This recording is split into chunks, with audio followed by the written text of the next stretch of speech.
utajipatia katika watu hawa watu walio wenye uwezo, wenye kumcha Mungu, watu wa kweli, wenye kuchukia mapato ya udhalimu.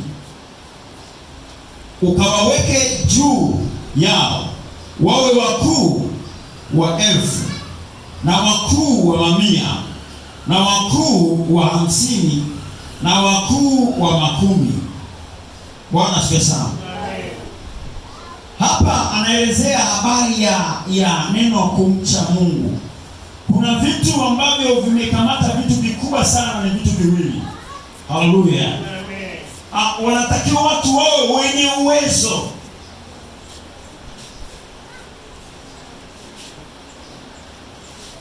wenye kumcha Mungu. Bwana asifiwe sana. Ni kwamba watu wenye kumcha Mungu ni watu ambao wanajibidiisha kwa ajili ya mambo yanayomhusu Mungu. Bwana asifiwe sana. Na kama nasema kwamba watu wasiokuwa na uwezo, kwa sababu wanatakiwa patikana watu wenye kujituma, sio watu wa kutumwa kumtumikia Mungu, kujitoa kwa ajili ya kazi za Mungu. Haleluya. Wenye kuepuka kuto kumkosea Mungu katika maisha yao. Bwana asifiwe sana. Unajua mtu anaweza kusema kwamba kwani kumcha Mungu ni kufanyaje? Ndio. Lakini kumcha Mungu, la kwanza ni watu ambao hawapendi kumuudhi Mungu, hawawezi kumkosea Mungu katika maisha yao. Ni mtu anayejifunza katika kunena nisije nikamkosa Mungu. Ndani kuna hofu ya Mungu ambayo inamfanya kwamba asije kanena kupita kawaida. Haleluya. Ajue ya kwamba kuna makosa fulani ambayo haya nikiyafanya Mungu ataniacha.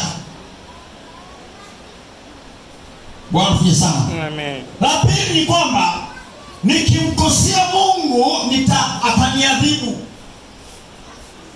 Kwa hiyo anaogopa kufanya mabaya. Hii ni sehemu moja ya kumcha Mungu. Lakini sehemu ya pili ni mtu ambaye yuko tayari kumtumikia Mungu wakati wowote, ambaye hahitaji kutumwa, hahitaji kuambiwa. Ni kwamba anajikuta Mungu anawaza ningefanya hiki, umekuja kujituma kwenda kukifanya. Mungu yuko tayari kukufanyia chochote ambacho ukufikiria. Bwana asifiwe sana. Na shetani anawashtaki watu ambao wanafanya makosa, lakini kwa mwenye kumcha Mungu haipatikani na kosa ni wala lolote lile linalomfuata yeye kushtakiwa na nani? Na shetani.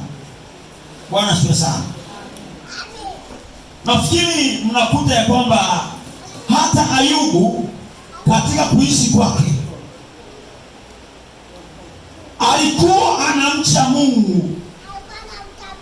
Na kumcha kwako Mungu usiwaonyeshe watu kwamba wewe unamcha Mungu. Bwana asifiwe sana.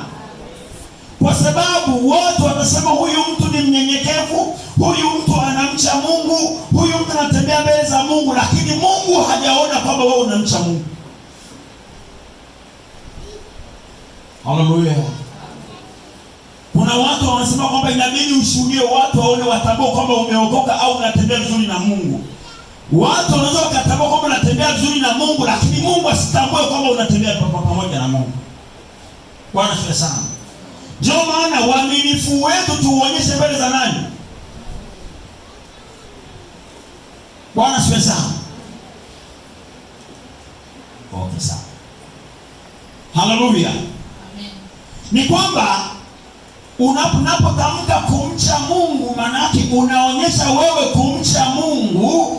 Si tu parles pour la crainte de Dieu, tu parles à propos avoir la crainte de Dieu. Bwana aone kumcha kwako Mungu. Seigneur voit tes craintes. Ndio maana Mungu, c'est pourquoi Dieu akasema, dit que